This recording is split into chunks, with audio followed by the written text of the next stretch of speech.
Rodolfo Hernández ahora mismo le basta simplemente con no perder los votos de la derecha y sumar lo suficiente de un voto outsider, de un voto que quiera cambio o de un voto que quiera moderación.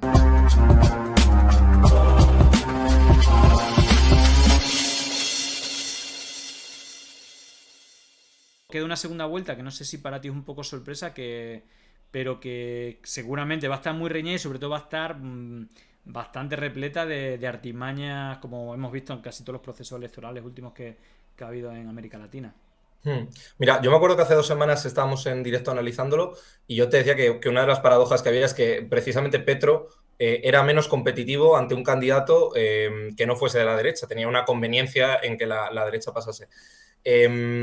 Y hay un patrón, como tú dices, lo que va a venir ahora, yo estoy casi seguro que es el patrón que hemos visto en Perú, que hemos visto en Ecuador, que hemos visto en Chile, porque además es cierto que aunque los candidatos son distintos, además son 3 perfiles muy distintos, una era Keiko Fujimori, que sí que la podemos entroncar de pleno con Atlas Network, igual que lo podemos hacer con José Antonio Cast, no era el caso a lo mejor tanto de Guillermo Lasso, ni es el caso de Rodolfo Hernández, pero en todos los casos hay un interés claro, por frenar los gobiernos progresistas y además se repite mucho tanto el argumentario, una es el hecho de Venezuela, ¿no? Que es algo recurrente que sale siempre, el otro es también esa campaña en redes sociales. No sé si te acuerdas, a Araudo intentaron vincular con el ELN, igual que a Petro con el M19, igual que a Boric con el movimiento armado mapuche. Es decir, tienen 3 o 4 ideas. Sí, sí. También el Foro de Sao Paulo como un ente todopoderoso que eso es una jaula de grillos en ocasiones, porque son muy heterogéneos. El Foro de Sao Paulo lo sobreestiman con muchísimo. No, aparte que yo creo que es un poco ya muy arcaico, me refiero que no está en la Claro. disputa, por ejemplo, lo que está el uso de la tecnología, ¿no? Que esta gente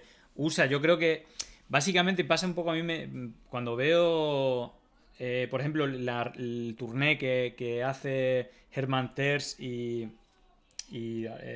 bueno, el vicepresidente que lo acompaña por América Latina para que firmen la carta de Vox, que yo creo que es que le dan un pack como le prometen. Mira, tú firmas la carta de Vox y automáticamente te damos un guión de lo que tienes que poner y estos cientos de miles de posts que te van a retuitear. Es que empiezan a poner todos democracia y libertad en los tweets a lo loco, todo el rato. Democracia y libertad, fuera del comunismo.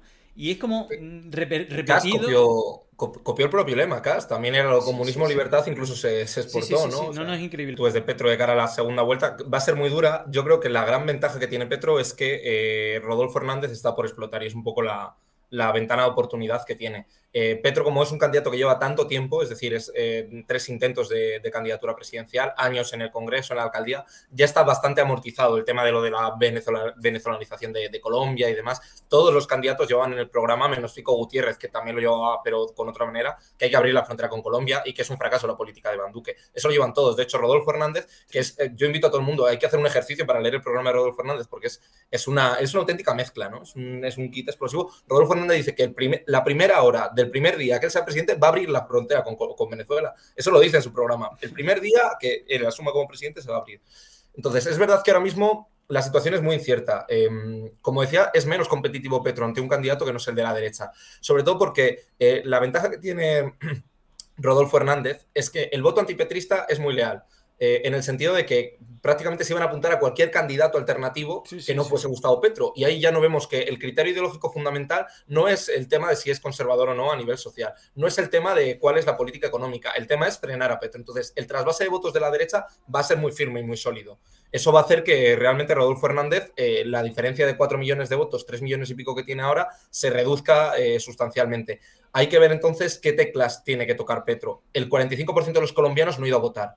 Tú eso haces una división por estratos, por barrios, y ves que efectivamente son los barrios populares, la población afrodescendiente, las mujeres, y esas son, pues un poquito, se supone que las teclas que va a intentar tocar Petro. Pero bueno, lo va a tener difícil, yo creo, porque va a ser una campaña dura. Y porque además el estilo de Rodolfo Hernández, así chabacano, cercano, entra muy bien. Sí, sí. Entra muy Agresivo, bien. violento, como hostia, hasta las narices de todos los políticos. Repite mucho de la corrupción y es curioso porque él es el único que tiene una causa de corrupción pendiente, bastante clara, relacionada con el hermano.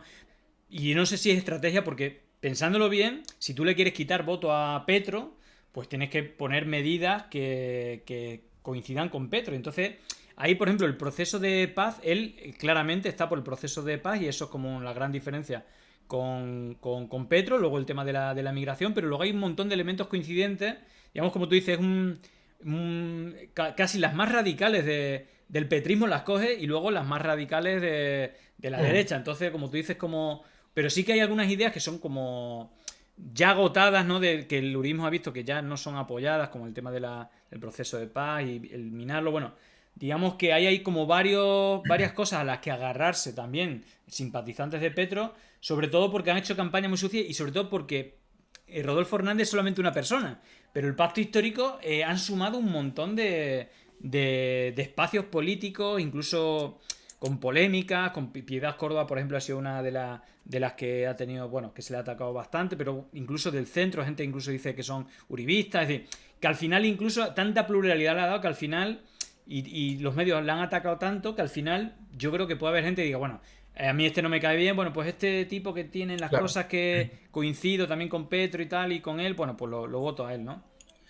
Rodolfo Hernández es un invento, es una figura política y hay muchas comparaciones, yo creo que son odiosas. Hay algo de cierto cuando se le compara con Bukele o se le compara con Bolsonaro o se le compara con Trump. Es un invento político porque hay tres elementos, yo veo tres elementos básicos que conforman a Rodolfo Hernández como figura política y que son parcialmente desmontables y que yo creo que Petro tiene que atacar por ahí. En primer lugar, que es lo que más preocupa a Petro, es que él ciertamente se reivindica como parte del cambio. En Colombia hay una desafección política total, no hay confianza en las instituciones, hay una erosión democrática total, no se confía en el Congreso, no se confía en la presidencia, y Rodolfo Hernández dice, no, yo cojo esta bandera del cambio y la reivindico, yo estoy en contra de la política tradicional. Bueno, Rodolfo Hernández viene de tuvo orígenes en el Partido Liberal en los años 90, había estado vinculado al Partido Liberal, llegó a Bucaramanga, a la administración de Bucaramanga a través del Partido Liberal, y luego fue un alcalde que, si bien era independiente, es porque el sistema político colombiano también permite estas figuras casi caciquiles que lo permitían hacer. Es cierto que él representa el cambio, pero no ha tenido una desvinculación plena de la política. Tampoco la corrupción. Él se ha visto envuelto en un escándalo de corrupción en la concesión de los contratos de basura de Bucaramanga, que es una ciudad importante, media alta. Su hijo está directamente imputado por este caso y el mes que viene, en un mes y medio, pasadas las elecciones, se tendría que volver a enfrentar a una parte de este proceso, ¿no? Y luego lo que es... Y entonces, estas dos partes que son parcialmente atacables, porque es verdad que no viene de un partido tradicional y es verdad que pide un cambio político para Colombia, son muy difusas, porque tiene una ideología muy suave que, como dices tú, combina distintos elementos. Te dice que hay que regular a lo mejor la marihuana, que es uno de los temas que a lo mejor puede ser más polémico, que no hay que rociar con glifosato los cultivos de coca, que a lo mejor hay que hacer un con el ELN, pero es que se sabe muy poco, porque realmente lo que ha hecho, y ha evitado los debates, y ha evitado la sobreexposición mediática, es vender ese mensaje fácil de hastío, porque Petro genera mucha polarización, y entonces es muy fácil sumar cuando lo único que haces es contraponerte. Entonces, por un lado, puedes sumar votos que aspiran a un cambio y por otro lado, puedes sumar los votos que realmente están en contra de Petro. Y eso le hace realmente peligroso a la hora de competir. Pero es una incógnita política. Es decir, no hay un programa serio, porque tú lees la política que tiene en materia LGTB o en materia de mujeres y se contrapone completamente con sus declaraciones.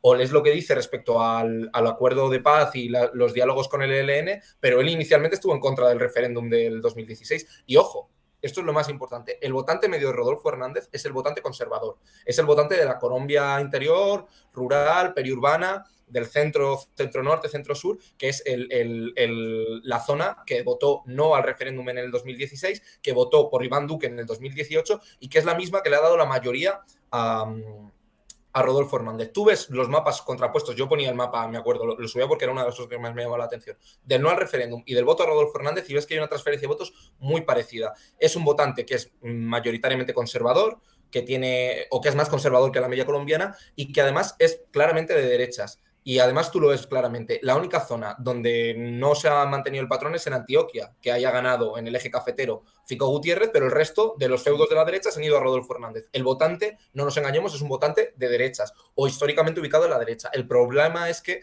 ese discurso te permite ampliar mucho más la base y efectivamente no todos son votantes de derechas. Hay algunos que han venido de la desmovilización porque les suena bien el discurso de Rodolfo Hernández, porque, como digo, en Colombia la política está erosionadísima.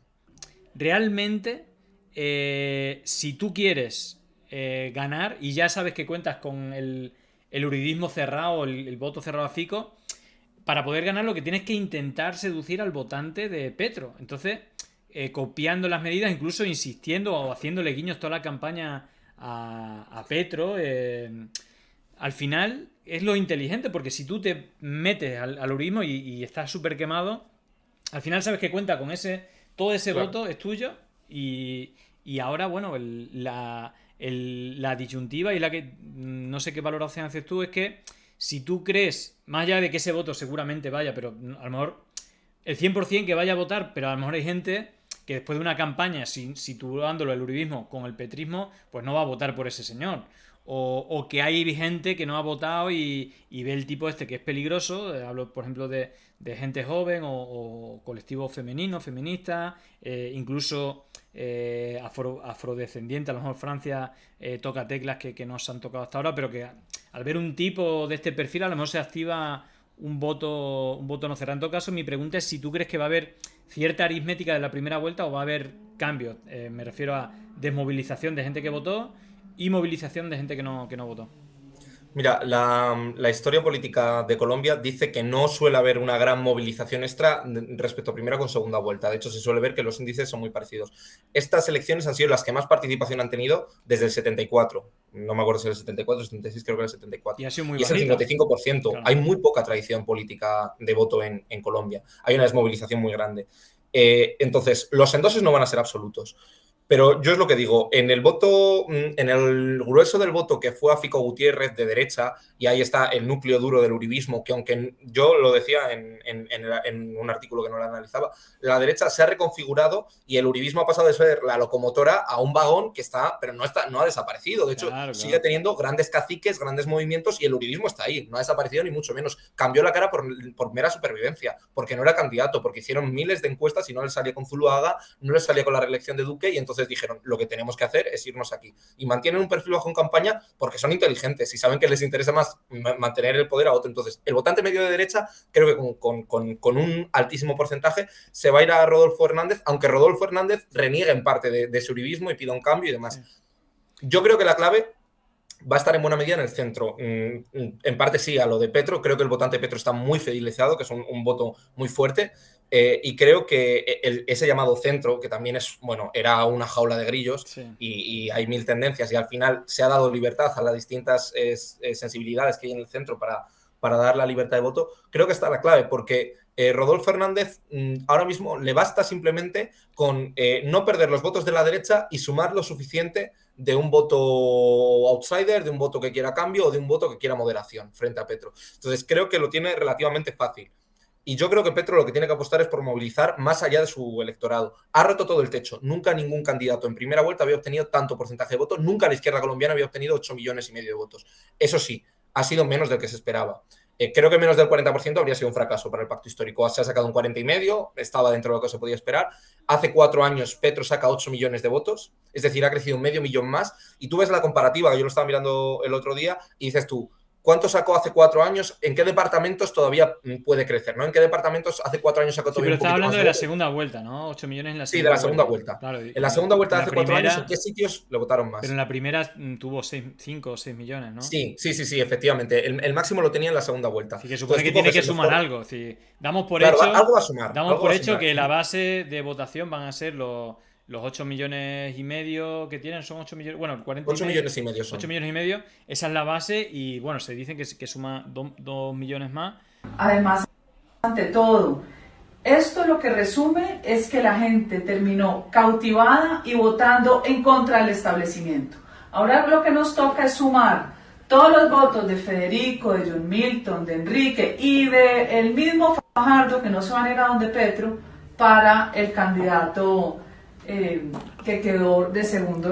Yo creo que solo es por una cosa. Por Solo puede ser el por una cosa. antipetrismo que estamos hablando, ¿no? Es que solo se Pero es basa por en lo que eso. decías tú antes, porque yo creo que de verdad es que, bueno, no lo creo, es que pasa, es que hay un estado profundo, tan profundo en Colombia, que tienen auténtico pavor a que llegue Petro. Y Petro, ya lo hemos dicho, yo lo he analizado, no es un tipo comunista, es un tipo que va a transformar, porque Colombia tiene un atraso, tiene problemas estructurales de vinculación con la violencia, con el narcotráfico, con el paramilitarismo, que Yo creo tiene que una las claves de democracia Colombia son deficitaria. diferentes porque ese es el principal y de hecho la línea de campaña claramente es por la reconstrucción civil Claro, de paz, ¿no? Incluso se lo entendió mal lo de perdón social que se hablaba, es sí. como muy humanista, ¿no? Que ese es el motor que mueve un poco al uribismo, el miedo real a que salga, porque además Al final se ha perdido un poco de perspectiva y yo creo que el llevar al debate programático a Petro le puede venir bien. También es verdad que le puede venir mal, porque Rodolfo Hernández es como muy simple y es verdad que se digiere mejor en política. Además, esto en ciencia política lo estudiamos. Se digieren mejor los mensajes simples y claros que la explicación del perdón social o que los programas más complejos que el y mueven más las emociones. Entonces, articular emociones y articular mensajes sencillos suele ser clave para movilizar al electorado. Y entonces, lo bueno que tiene Rodolfo Hernández es que no necesita ir a darle la mano a Uribe para que le vengan los votos de Uribe.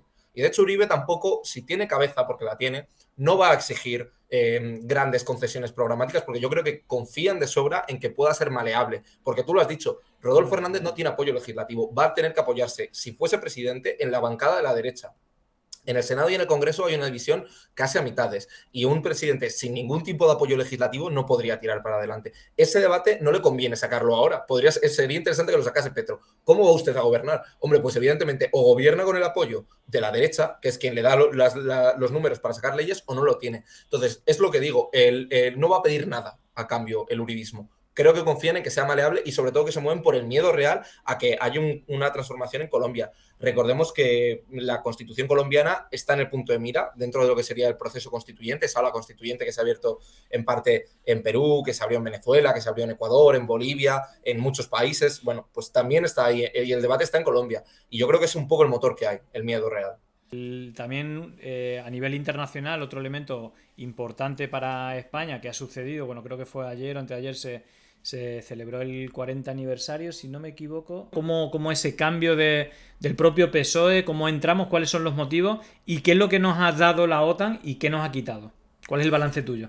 Mira, yo creo que el caso de la OTAN es uno de los casos más paradigmáticos donde se ha impuesto una especie de revisionismo histórico o una simplificación de la historia y se ha omitido lo que fue. De hecho, cuando nosotros escribíamos el hilo y lo estábamos documentando, que es público y es de hace 40 años, no es de hace más, te sorprende porque te dice la gente, ¿cómo que no hubo referéndum? Bueno, hubo referéndum de permanencia. España entra en la OTAN en 1981 con un proceso acelerado, sin consenso político, y la votación que hubo en el Congreso de los Diputados en el momento de la entrada fue de una fragmentación total. Hubo 186 votos a favor, ¿vale? O sea, 186 votos a favor, que fue la UCD, la Coalición Democrática, PNV, Convergencia y Unión, y en contra hubo 140, aproximadamente 140, entre ellos el PSOE, el Partido Comunista, el Grupo Mixto, las minorías catalanas y demás. Es decir, se entró en una fragmentación ya total.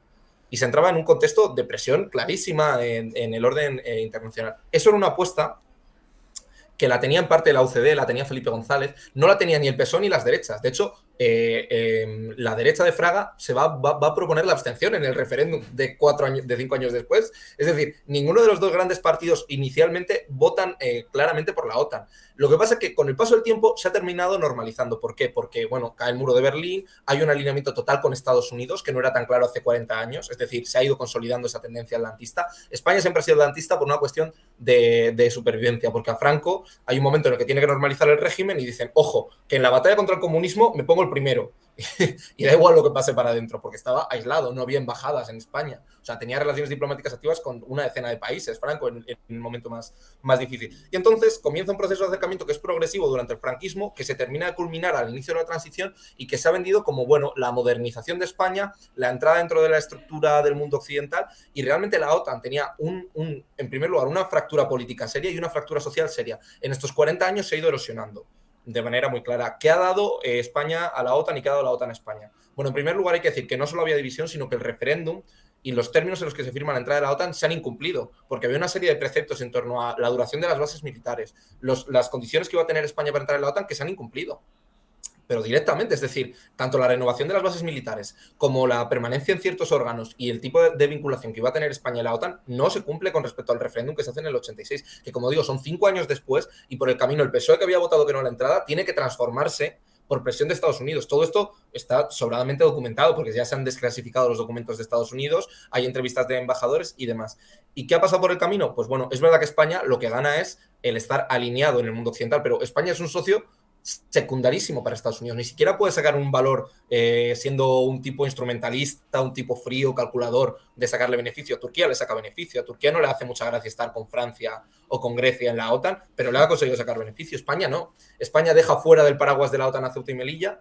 España entra en la OTAN con la presión de que tiene que entrar y tiene que ceder el Sáhara Occidental en los últimos compases de la negociación, y a día de hoy España es un país que ha estado con un papel completamente pasivo. Yo me acuerdo cuando lo decíamos, España va a Libia por arrastre, va a Afganistán por arrastre y se va de Afganistán por arrastre. No va por iniciativa propia, va cuando lo manda a Estados Unidos, igual que fue a Irak, y en el momento en el que Estados Unidos se retira a Afganistán. ¿Cuál es la presencia de España en Afganistán? Empieza con Estados Unidos y acaba con Estados Unidos. Lo mismo pasa con Irak. Entonces, es realmente un papel muy pasivo, pero como digo, ya ni siquiera entro en mi valoración personal. ¿Se puede sacar partido a la OTAN desde un punto de vista geopolítico? Sí, sí. Y España pues tiene la cobertura general de que nadie le va a atacar. Se puede atacar Marruecos, Ceuta y Melilla porque no le van a defender, pero nada más. Es decir, Turquía u otros agentes son actores activos. España es que ha renunciado a tener una política exterior activa y soberana, y ese es un problema muy, muy serio. No sé cuál es tu análisis de todo esto, ¿no? Porque yo la verdad es que no le veo nada. Aparte de aumentar el presupuesto, que ahora estamos con esa, ¿no? La petición de Trump cuando vino a reñir a todos los países, entre ellos a España, que tenían que llegar al 2%, era un problema, ahora ya no es un problema lo del 2%. No sé, no le veo nada positivo. Pedro Sánchez y el gobierno, de hecho este es uno de los temas que está ahí, o sea, han hecho de la OTAN precisamente una reivindicación de que España pinta en el mundo. España pinta en el mundo poco y cada vez menos. Ojalá fuese distinto, no lo digo yo como un criterio personal, sino como un hecho objetivo. Y la OTAN ha sido utilizada y tiene una intencionalidad clara. La organización de la cumbre de este mes, que además va a ser muy importante, ¿no? O sea, ya era importante porque iba a coincidir con la redefinición estratégica de la OTAN, pero bueno, ahora con la guerra en Ucrania va a serlo todavía más. Eso va a ser importante, pero además Pedro Sánchez ha dado un giro total al discurso y al gobierno respecto al presupuesto en defensa. Por ejemplo, con el viaje a Ucrania pasó lo mismo, fue de los primeros en intentar viajar también, y con la organización de la OTAN, porque quiere, sí, intentar ocupar un papel en el mundo y quiere hacerlo un poco como país aliado y fiable de Estados Unidos, como aliado socio y socio creíble. España, con eso, es verdad que gana la proyección internacional, que yo creo que es limitada y que es equivocada, porque además Estados Unidos siempre ha apostado como principal socio europeo por Reino Unido. Y eso no va a cambiar por cuestiones estratégicas profundas. Y entonces España ha hecho una apuesta a la mayor de decir, vamos a renovar las bases en España, vamos a permitir que siga aquí la sede, vamos a intentar que esté aquí la sede del African Lion, que es el comando de la OTAN para África, etcétera, etcétera, etcétera. Entonces, lo que buscan es proyección internacional. El resultado yo creo que va a ser, bueno, ciertamente algo va a conseguir, pero para este viaje no hacen falta estas alforjas. Y además, el coste en términos sociales y económicos es alto, es muy alto. Lo que pasa es que, como digo, se benefician de esa amnesia colectiva, de que al final la OTAN, y les ha venido muy bien la guerra de Rusia, pues ya está en el ideario colectivo como una especie de garantía de seguridad. Bueno, las amenazas a las que se enfrenta España directamente en términos de soberanía, de geopolítica y demás, son en primer lugar internas, si lo quieres decir así, que eso no tiene ninguna solución, es decir, es España con sus contradicciones, con su agotamiento de la Constitución, con su monarquía, con su fractura social clarísima y política, con su crispación, con los movimientos nacionalistas. Eso no te lo soluciona la OTAN. Quiero decir, problemas objetivos que hay de España que yo cojo como analista y los cojo. El primero es el interno. Y si tienes alguna amenaza, la tienes en el flanco sur, que es Marruecos, y eso no te lo garantizan, porque no te protegen ni Ceuta y Melilla, y las Islas Canarias, las aguas territoriales, les da igual a la OTAN. Entonces, realmente, beneficio práctico, material, a la hora de defender los intereses inmediatos, no hay ninguno. Sí, sí. No sé si, digamos, el querer quedar bien con Estados Unidos puede. No sé si esto funciona en la lógica de la OTAN o de las relaciones internacionales. Es que te tengan más afecto que a Marruecos, porque lo que se ha visto es que Estados Unidos o la OTAN ningunea a España en relación a Marruecos y al conflicto. Es decir, que ahora mismo Estados Unidos lo tendría claro, se pondría con Marruecos en cualquier conflicto con España. Entonces no sé si se quiere, ¿no?, como el mejor alumno de clase para quedar bien y que tenga más influencia de peso incluso en los conflictos con Marruecos que le puedan sumar en esta tensión, ¿no?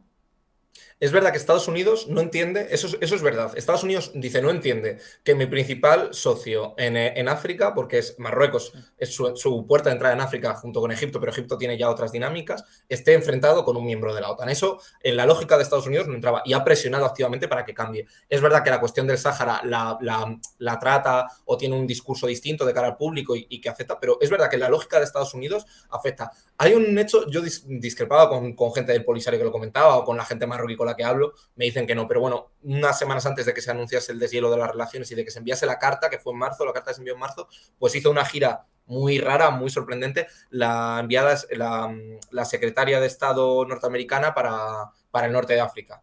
Y pasó por España, pasó por Marruecos y pasó por Argelia. Se dijo que era para hablar de la cuestión del gas, que ya estaba encima de la mesa, el cierre argelino y tal. Yo creo que ha habido una presión por parte de Estados Unidos, que igual es verdad que no se planta, porque Estados Unidos dice, bueno, mira, si es que es final España, que haga lo que quiera, pero que hay una presión y que aunque no se han plantado encima de la mesa, sí que lo han hecho. Y fíjate, con Marruecos, yo lo dije, España está aplicando la doctrina de la rendición preventiva, que es ante un chantaje migratorio nosotros cedemos para evitar que esto vaya más. Bueno, eso lo que hace es envalentonarlos. Y de hecho, el deshielo no es posible. España dice que hay una nueva etapa en las relaciones. Lo dicen los dos, España y Marruecos. No es verdad. De hecho, el único documento que se ha conocido de una docena de puntos no incluye nada nuevo. Solo dice que se van a aplicar los protocolos que ya estaban firmados. Entonces, vienes a ratificar simplemente que Marruecos no estaba aplicando los protocolos. Es decir, está diciendo, se van a aplicar la política de visados y de control migratorio. Coño, si ese protocolo es del 2013. ¿Qué ha pasado estos 9 años? ¿No se ha aplicado? Y de hecho, hay dos elementos que a mí me parecen clarísimos, que es que aunque se hayan tenido que hacer esto por interés mutuo, porque Marruecos ha chantajeado a España, veamos lo de Pegasus, podría ser que tuviese información privilegiada y le haya chantajeado, yo eso no lo descarto tampoco. Sí.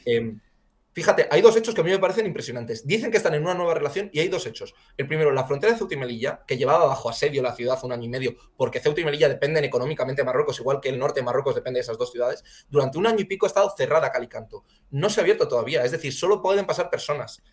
Cientos de personas al día. No está abierto a mercancías. Y eso, se supone, se han normalizado las relaciones hace 2 meses. ¿Por qué no está funcionando? Y el segundo, el gasoducto de España, el gasoducto Magreb, que tenía que llevar gas desde España hacia Marruecos, no sé si os acordáis, que iba a regasificar España, la planta, tal y cual, todavía no está. ¿Por qué no funcionan esas dos cuestiones? Eso es una cuestión de voluntad política, es una cuestión de que los dos gobiernos se pongan de acuerdo. Porque no se fían, pero porque no se pueden fiar, porque Marruecos no se fía de España y porque España no se fía de Marruecos, y España tiene motivos para no fiarse de Marruecos. ¿Por qué dos cuestiones esenciales, que son las prioritarias para los dos, el control migratorio y de frontera y la cuestión energética, no se están aplicando? Pues porque no son socios de verdad.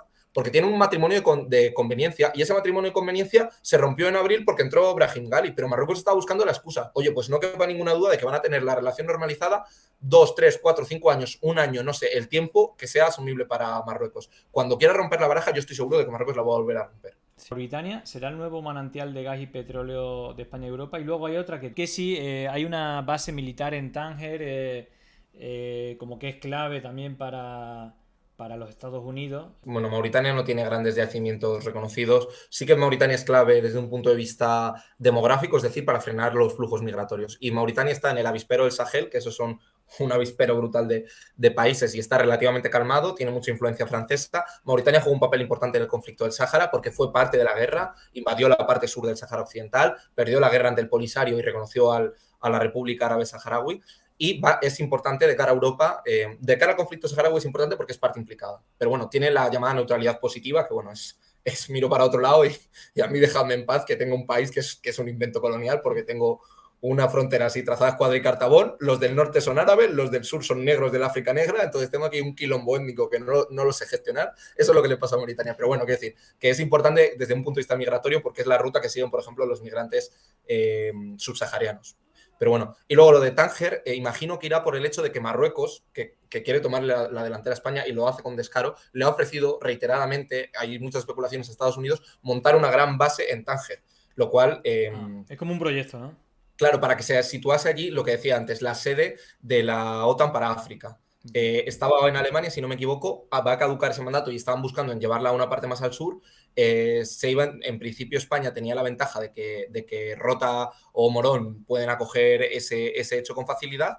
Y bueno, pues no sé si era Tánger o Tantán, que está todavía más al sur, pero sí, Marruecos ofrece de manera activa que Estados Unidos tenga allí presencia militar, porque además es que le interesa, porque en parte sí que es una garantía frente al Sáhara Occidental, porque el Polisario antaño sí que hacía ataques al interior de Marruecos y en este año y cuántos meses y 8 meses de guerra ha hecho un par de incursiones dentro del territorio marroquí. Bueno, pues atacar territorio marroquí a 100 kilómetros de una base norteamericana, pues bueno, es mucho más delicado. Sí, sí. En todo caso, para cerrar, que ya nos estamos acercando a la hora, no sé si hay alguna novedad del conflicto a nivel militar, diplomático, y qué vinculaciones, ya que estamos hablando, por cerrar también de la OTAN, qué implicaciones ha tenido la OTAN en el conflicto actual, en los precedentes, y si se ha salido beneficiado de esta invasión de Rusia a Ucrania. Bueno, hay varias novedades, quizá por ser muy sintético. En la parte militar no está habiendo tanta difusión. Bueno, sí que lo pone la prensa, pero no lo pone con mucho detalle. Rusia podría dar un primer golpe en la mesa. Bueno, ya podríamos decir que Mariupol fue un golpe en la mesa en cierta medida y demás. Puede que en cuestión de días, de semanas, se podría prolongar. Yo no creo que se prolongue más de una cuestión de días o de semanas.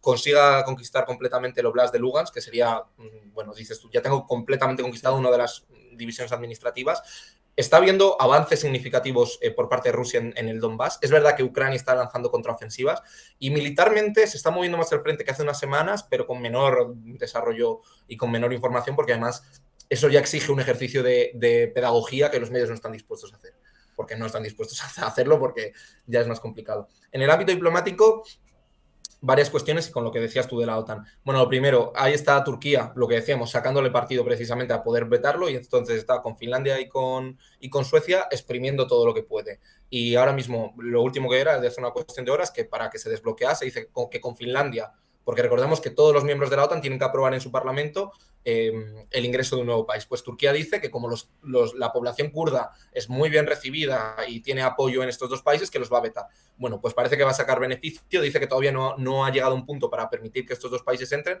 pero que las conversaciones con Finlandia son bastante esperanzadoras.